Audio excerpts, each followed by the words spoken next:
Once upon a time, gold and silver were retail assets, okay? So gold goes, silver goes. Maybe silver goes and gold follows. Gold goes and silver goes whoosh because it's even more retail than, a few gold eagles. However, gold is not retail anymore. It's government. So government buys gold and goes, well, it's going up. What's going on? Oh, it's going up. Well, that's really good. I said it would one day. Oh, yes, it's all about the de-dollarization and all that old toffee. It's not. The governments are buying it. And they're saying, yeah, we'll have another 10 tons of that, please. And yeah, next week another 10 tons, please. They're hitting the offer. And it's governments.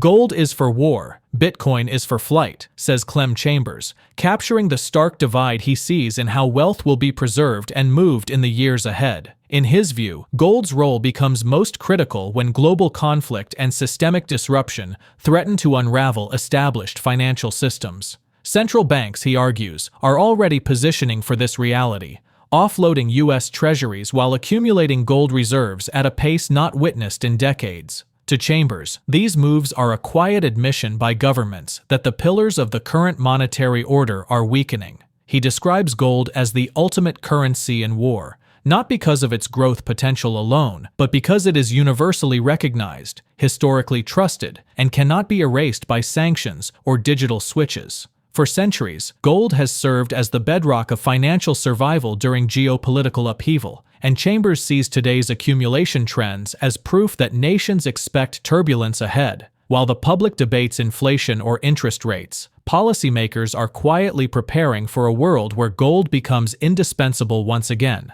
Alongside this, Chambers warns that the Federal Reserve's looming policy shifts could bring a dangerous mix of boom and fragility.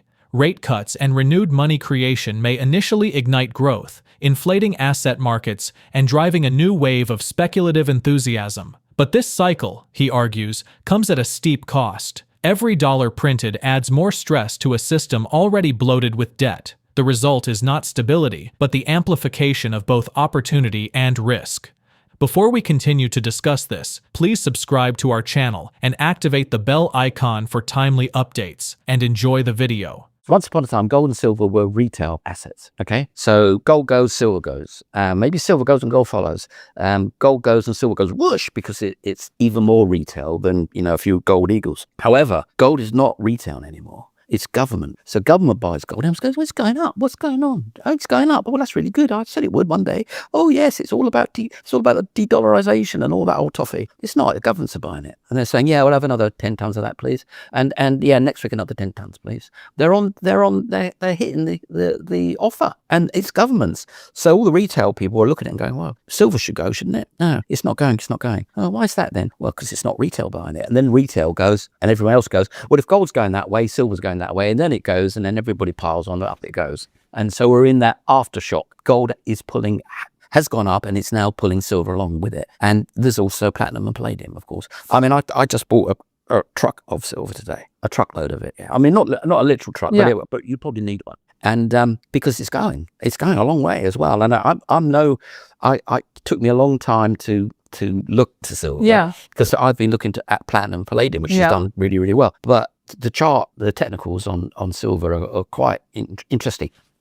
Your viewers will love the following. So there are 3,200 tons roughly of gold dug out of the ground every year. So there is only 25,000 tons of silver. That's only 8 times as much. Well, if you divide gold by 8, you don't get $40 an ounce, do you?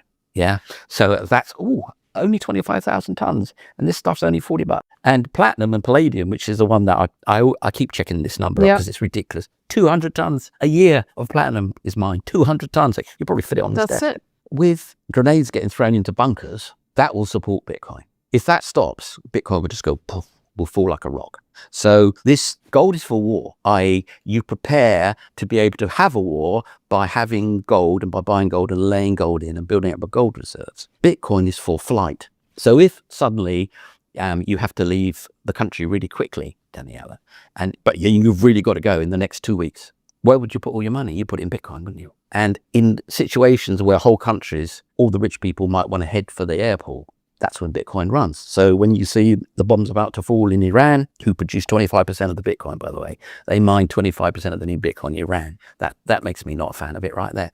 But, when they think, oh, bad things are about to happen, Bitcoin runs. Yeah, when when perhaps one of the sides in the war in Ukraine thinks they're going to have a problem, Bitcoin runs. When America pulled out of Afghanistan, Bitcoin ran. And do you know what? One of the ministers left $5 million of cash on the tarmac because he couldn't get it into the helicopter. And that's what Bitcoin use case is. Go on. I don't want to get into this debate, but when you say you put it all into Bitcoin, it's flight capital. A kilo is 100 grand. Right, that's harder but there's ways around that. I've got 500 million. But you don't need to physically take that gold bar. Yeah, where is it then? With the KYC and AML. Yeah, if you've already exfolated, if you've already stolen the money and got it into another country, not so much of a problem. But what about the 150 million you've got back at home? I'm just saying not everyone would necessarily choose Bitcoin as their path. Well, if you had 500 million that you needed to go with you in the next 14 days, that's how you do it. And that's why when something bad is about to happen in the next couple of weeks, up goes Bitcoin. And then when it happens, down it comes again. Or up it goes, it doesn't happen, and down it comes. If you see Bitcoin spike up, something wicked this way comes, and then gold follows.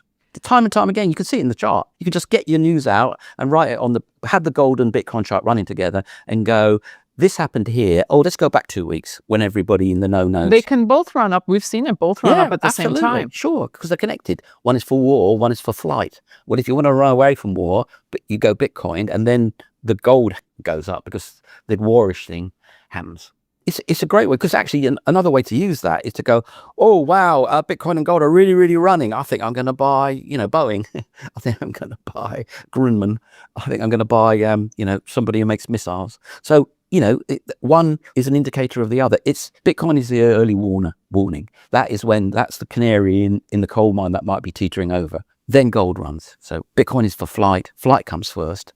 And war comes second. They've been trying to squeeze out the inflation that was injected during COVID, and they kind of managed that. The economy is now, under a bit of pressure because all the liquidity, vast trillions of dollars of liquidity have been sucked out of the dollar system by the Fed because they've been trying to get their balance sheet back down to something that looks like the good old days. And they've managed it pretty much. And I'm sure they would like to carry on doing that. But first of all, the pressure from the White House meant that they said, okay, we'll stop tightening. We won't do any more tightening. So the tightening stopped. Well, what's the next move? The next move is into the opposite of tightening. It's back into QE. And for that, you have to interest rates down. You flush money into the system by buying your own bonds back for cash. So basically monetization, at least if it's not technically monetization, it really is.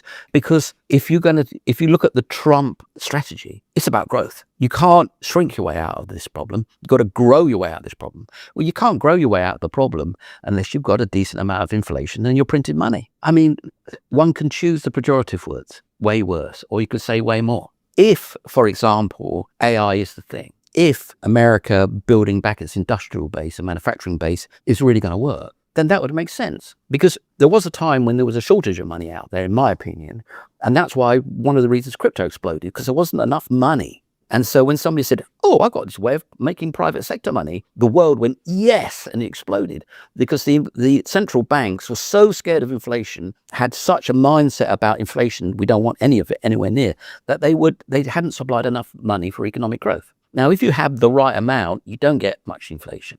If you have too much, you get inflation. So there's a balance between not enough and the economy just sputters, and enough and everything's hunky-dory. A little bit too much, who cares? Too much. Oh, this inflation, my McDonald's are going up rather fast. Way, way too much. Boom, 20% inflation, runaway inflation. So the Fed has been very, very good at keeping the wheels on this runaway train. Okay. And you can't blame them for the state of the American budget deficit, etc. You can't blame them for that.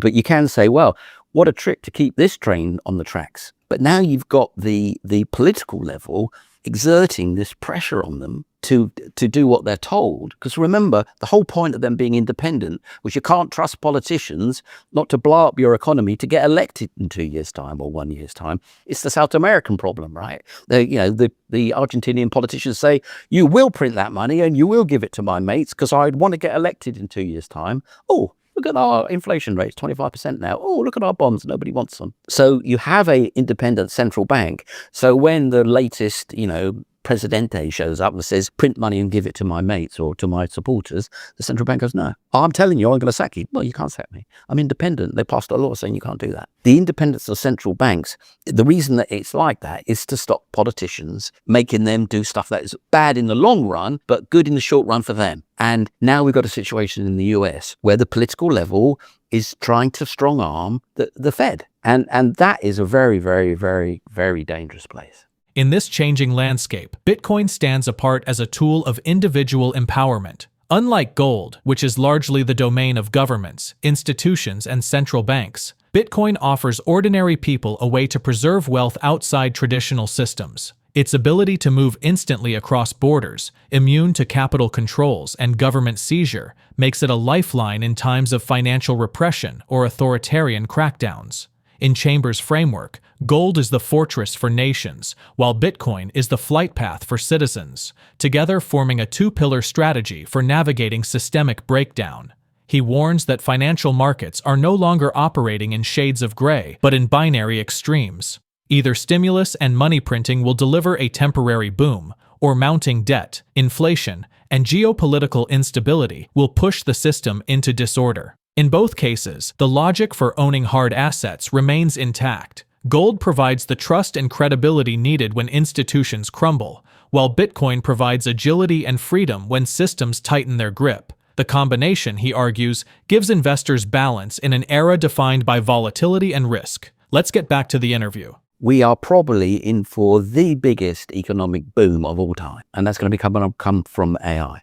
Okay, so you've got this kind of fork in the road. You've got the road of the Putins of this world into disaster, and you've got the road of technology into utopia, and it depends which road we're going to go down. And I'm positive. I think we're going to have this massive economic boom, but it's going to have all sorts of spin-offs and all sorts of investment opportunities to make a lot of money and opportunities to lose a load. Okay, so I think it's going to go right. If you wanted to be an optimist, and I know that doesn't make views, you could say that this new idea of almost complete transparency from governments, like Trump just says it as it is, that's what they're thinking in the White House. And they're thinking, we're going to have a punch-up. That might be good, rather than them being in the White House thinking they're going to have a punch-up and not telling anybody. So this transparency, if you wanted to see it like that, that might be good. It might be catastrophic. So you have this opening up of volatility, an increase in volatility. And so everything gets more lumpy. There's more potholes. There's more booms. There's more bubbles. There's more busts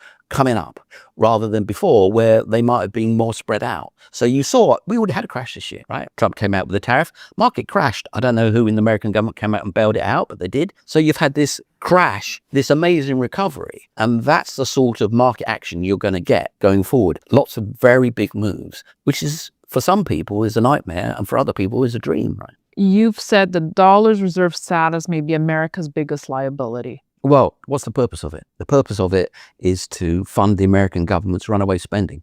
Well, that's not good, is it? I mean, it's funny when it comes to crypto. Everyone says, oh, government is embracing crypto. That's good. And you think, is it? When has their dead hand ever been good for something? So, see, back in the day when the global reserve currency was before the modern era, that was gold. The reserve currency was expressed in gold. And now it's expressed in confetti. So when you look back at the British and they were the global reserve currency, how great was that? That's because they had all the gold. Yeah. And it was the gold that was the reserve currency.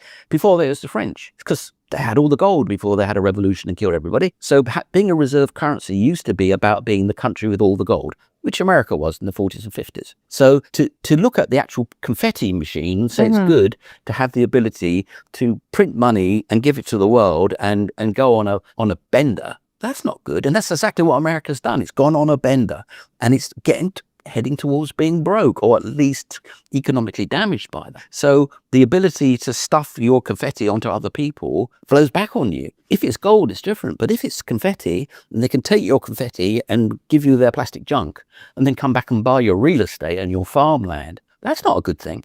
You know, I meet people in various governments now and again, and some of them actually think we're already in it. They think it has already started.